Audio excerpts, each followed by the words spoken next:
say where ideas take shape, thoughts find depth, and every conversation explores the art of thinking beyond the obvious. And today I have my special guest.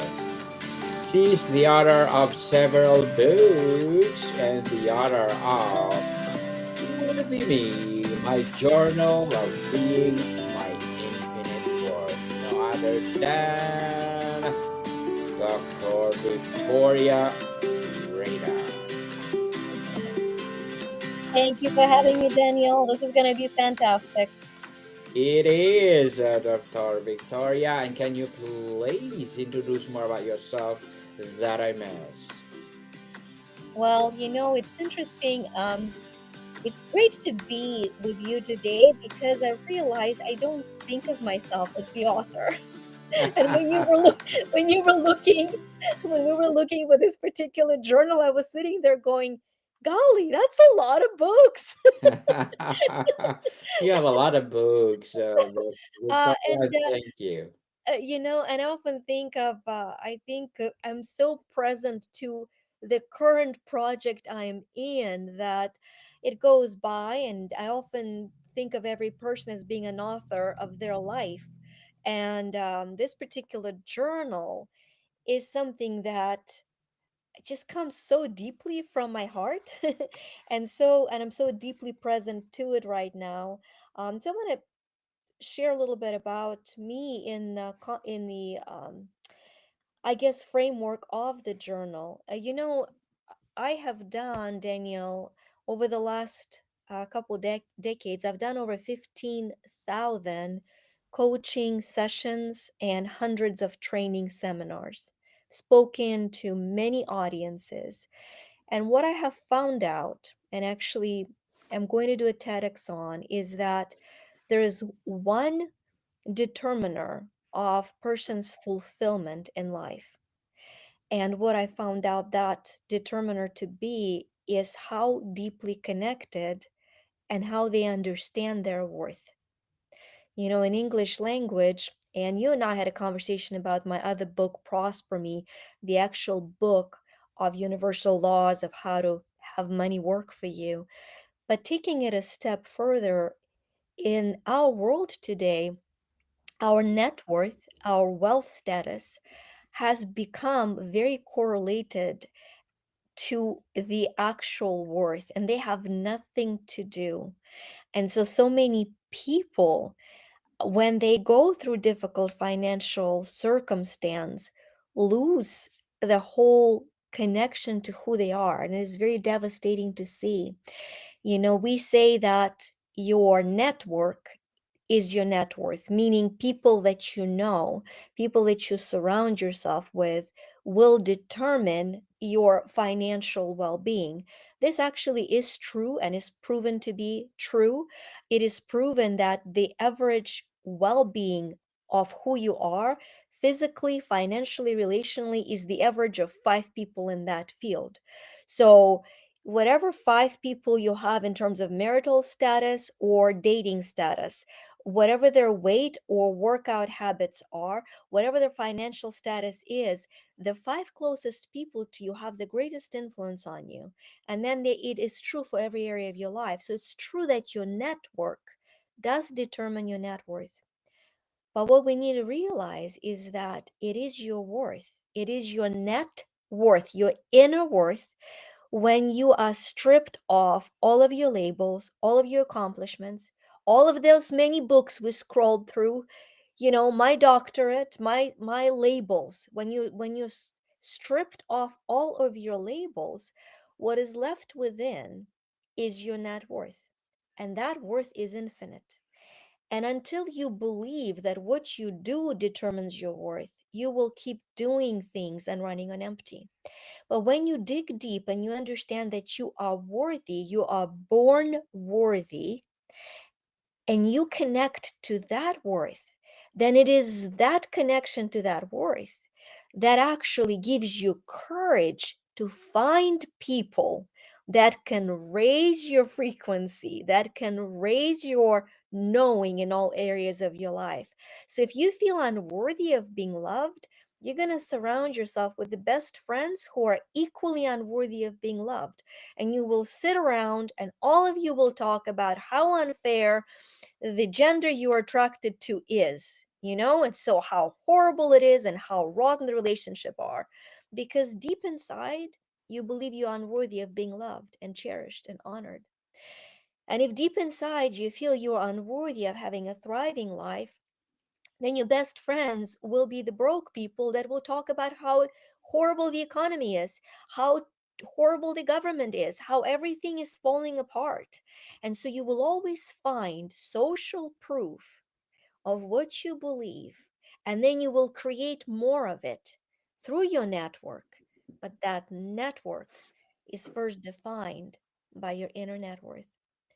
And so for me, the realization came when I was a young mom and I had my daughter born, and my husband was traveling a lot. And I was looking at this little bundle in my hands all those years back, going, I have no idea what to do with it. I mean, it didn't come with the book. And Mhm. whatever book I found and read, they didn't give me great tips. And I intuitively said, okay, I want to be a good mom. So I want to look around and I want to find who are the women that I perceive as good moms. And that was my first understanding of mentorship. See, I thought I was worthy of being a good mom. And I found these role models who were a few years older, different ages, and these strong women. I also wanted to have a career. I stayed home in the beginning, and then I wanted to be a wonderful mom and an entrepreneur. And so the women shifted a little bit. I then looked at women that were able to balance the two. And it's fascinating to me because looking back at my life, I understand that this inner worth pulling me towards is responsible for any and all success I've had. When I wanted to learn about metaphysical laws, I remember talking to Bob Proctor. Bob Proctor was an incredible mentor. He passed away unfortunately a few years ago. He was in a movie Secret, and I flew out to Canada to his Matrix event, and I came up to him. He was older at that point, and I said, Bob, I want you to be my mentor. You see, deep inside, I felt I was worthy to ask for that. And he said, I don't take individual clients anymore. And I said, what would it take for me to earn the right for you to be my mentor? And as we're having this conversation, a week ago, a movie was released where I was in the movie with Joe Vitale, another mentor. And I'm yet in another movie with Greg Reed, another mentor. And so this journal is decoding back, having the courage to discover that yes, I am very unique and special, but I'm no more unique and special than anyone who's listening to it right now. That anything we lack in life comes from lack of knowing and feeling that we're worthy of having it. So, this journal is a journey of restoring your connection to your infinite worth. 2 decades of ideas and exercises concisely offered on the pages of this journal. So, you tell me how deep you want to go into this and what we want to offer to our listeners today. Yes, indeed. And thank you so much for sharing your knowledge and wisdom to the world, Dr. Victoria Rader. So tell us, the title centers on freeing worth rather than finding it. What is the critical differences between those two ideas, and why is freeing so central to your journey? Ooh, I love it because you can't lose something that is ever present. If you to find something, it must have been lost. And worth cannot be lost. It can only be hidden by our own fears. It is always present. The first law of worth is the law of presence. Your worth is ever present. So, really, you are increasing your awareness of your worth. And such, you're freeing it. You no longer keep it captive. If you allow for me, what I feel very strongly, and it's very short, the answer is actually in the introduction to the journal. May I please read it for us? Yes, go ahead. Remember, the worth of souls is great in the sight of God. You're not broken. You're not beyond healing. You're not less because of what has been done to you or by you. Every wound, every betrayal, every silence, every violent moment, whether received or inflicted, may have whispered a lie to your mind that somehow you became unworthy. Unworthy of love, unworthy of joy, unworthy of being seen, of being chosen, of dreaming boldly, of living fully. But here's the divine truth: what happened did not make you unworthy, it was simply unworthy of you. Because you are a child of God, a spark of eternal energy wrapped in mortal matter. You are me, little m, big E, both matter and essence, worthy of infinite love, worthy of peace, worthy of rising, worthy of being cherished, held, and free. This journal is not just a place to write, it is a sacred space to rewrite the story you've been told about your worth, to reclaim the voice within you that already knows: I'm a child of God. I am worthy. I am me. Let this be the beginning of remembering who you've always been. You're not here to earn your worth, you're here to embrace it, to embody it, and to live it freely. Welcome home. Welcome home indeed, Dr. Victoria. What was the catalytic moment or the deep seated belief that made you realize you need to embark on this specific journey to uncover your infinite worth? It was a conversation with a client who kept repeating that because of what they have done could never be forgiven, and as such they were unworthy to live their life. And so um, after we talked about the first law of, of worth, which is presence, I talked about the second law, which was forgiveness, because a lot of us are disconnected from our worth because we're not forgiving ourselves or others. And when you forgive, in English, I love English language, because the word forgiving is for giving. So you give away the resentment, the pain, whatever it is that blocks your worth, whatever hides it, whatever keeps it captive, you give it away. And that also gives, like, for giving away what blocks it, and for giving space for it to expand into. And so we started this powerful process of forgiveness. Um, and, the client said, well, she said, this has got to be a tool that is offered to everyone. And so the way the journal is built, every day has a powerful quote that makes a person think of the aspect of their worth. And then it's divided into three subsections for daily practice. And in the second subsection of that practice, which is I'm worthy of wholeness, it gives you four choices. And one of those choices is I forgive. And so the exercise that is explained in the beginning, you see, our subconscious mind is a tricky thing. For a lot of us, we want to forgive, we think we forgave, but until we hear and until we're being asked for forgiveness, we hold on to it. And so the letter is structured in a way where you write a letter to yourself as if from a person that harmed you, or if you are that person, to yourself from yourself. And it's very powerful because the way the language of the letter is structured, it dislodges your subconscious mind from carrying that heavy burden and blocking you. And so for me, having seen, yes, for hundreds of others, but specifically for that one person, what that forgiveness has done for her was amazing. And then I did an extra exercise and I said, huh, it's interesting. I think of people. I've done forgiveness for nations or for leaders, but I actually sat down and did a forgiveness letter to me from my business, from my business that has betrayed me by not delivering the results that I wanted, or that has taken time away and energy away. It was a very powerful exercise. And so you can apply that one little tool to so many things. So the way the journal is structured, it gives you options of different exercises for every day to go deeper and deeper into uncovering and freeing your worth. Dr. Victoria, the word infinite suggests a worth that is unchangeable and boundless. How do you move from intellectually understanding that concept to truly embodying and feeling it?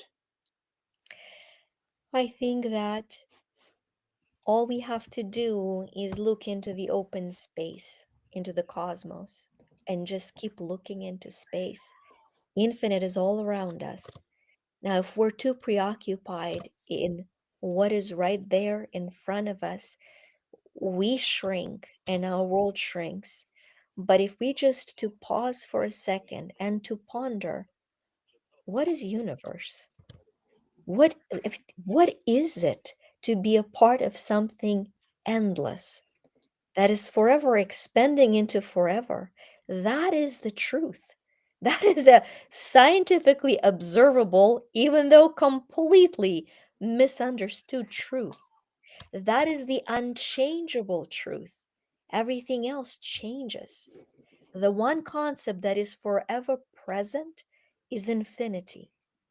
And so just like with the understanding that space is ever present, that first law of presence is to know, wait a minute, these molecules that I consist of, these atoms, this quantum energy, this quantum field, I am a part of it.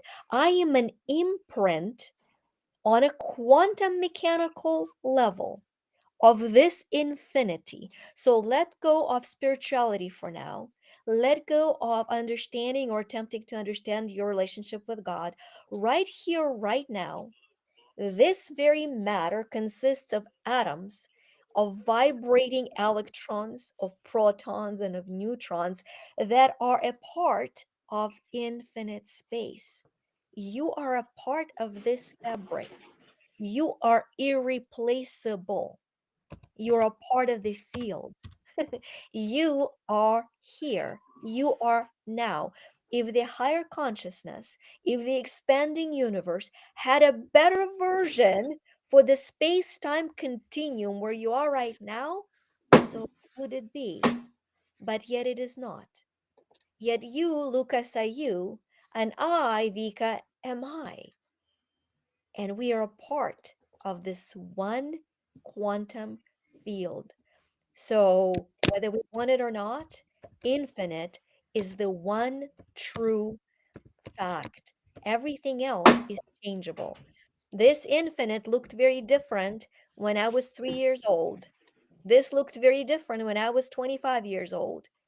It has never changed. Their appearance has changed, but the worth, the place in this fabric of time and space has been permanent. So there's your scientific understanding of our worth as a part of eternal energy. Dr. Victoria, interesting indeed, interesting for sure. And before we wrap up our discussion for today, I'm inviting you to please do listen to my other podcast, people. My other podcast, because my abstract essay is already in fifth season, abstract poetry in second season, and my book 101 review in fifth season too. Comedy 101 in second season, and my food 101 in fifth season as well. Geography 101 in first season, and my baby podcast, Law 101 and Mental Health 101. Love Letters in third season, and Movie 101 Review, Music 101 in fourth season, and Science 101 and Sex 101 in its first season. Please listen to them wherever you listen your podcasts. So, Dr. Victoria, if readers could remember only one from a practical guide to manifesting miracles, what would you want to be? You can only manifest who you are. We don't have in life what we want. We only have in life who we are. So the second you believe you're a miracle, which you are, that very second you start actually radiating the energy of attracting miracles. And so the practical step, I'm going to borrow it from the journal, and you will be able to see the changes within days. Every morning you wake up, take a deep breath, breathe in and breathe out. And as you breathe in, say, I breathe in the infinite love of my Creator for me. And as you breathe out, I breathe out anything and everything that blocks my worth of being a miracle. I breathe in the miracle of being me. I breathe out anything that blocks it. Put your hand on your heart, second hand on your solar plexus, and then repeat 3 times. Because I am a miracle. I deserve miracles. I see miracles. I enjoy miracles. What is my miracle today? That will put you in a frequency of reticular activator seeking out the matching frequency of miracles. Every day, this short ritual, you first restore who you are as a miracle of creation. And then from that energy, you bring into your reality more and more miracles. And then let me know what those miracles are. I would love to hear. Yes, indeed. I love those miracle. I deserve to have a miracle. Dr. Victoria Rader, thank you so much for sharing your knowledge and wisdom to the world. So, can you please invite our listeners to support your books, your advocacy, or whatever projects that you want to promote right now? I think what brings me most joy, it is in this very journal actually. And so if you go to part 3 of the journal, it talks there about experiencing miracles and being empowered. And it uses the app. So I want to show you a powerful miracle for somebody today. If you go to empowerme.love, you will be able to download this powerful app, empowerme.love. Right now, ask a question. What answer are you seeking? I'm going to go to the app. I'm going to click to my answer. As I shake the phone is going to tune in to the energy of this conversation. And I'm going to read and activate the answer. And the answer is no one is ever defeated until defeat has been accepted as reality. Napoleon Hill. How you react to the current situation is what determines whether it is a win or a loss. You might not have gotten what you wanted, but you need to trust that what you got was the best for you. Now find out that way. Affirm. I now release self pity or anger associated with any upset. I find the hidden blessing. I meditate on it. I expand it into a new opportunity. Empower me that love. Because you're worth it. Yes, you worth it, people. And thank you so much, Dr. Victoria Rader, for that. Well, empowerment for us, and looking forward for more success. And more to come, people. See you soon. Thank you.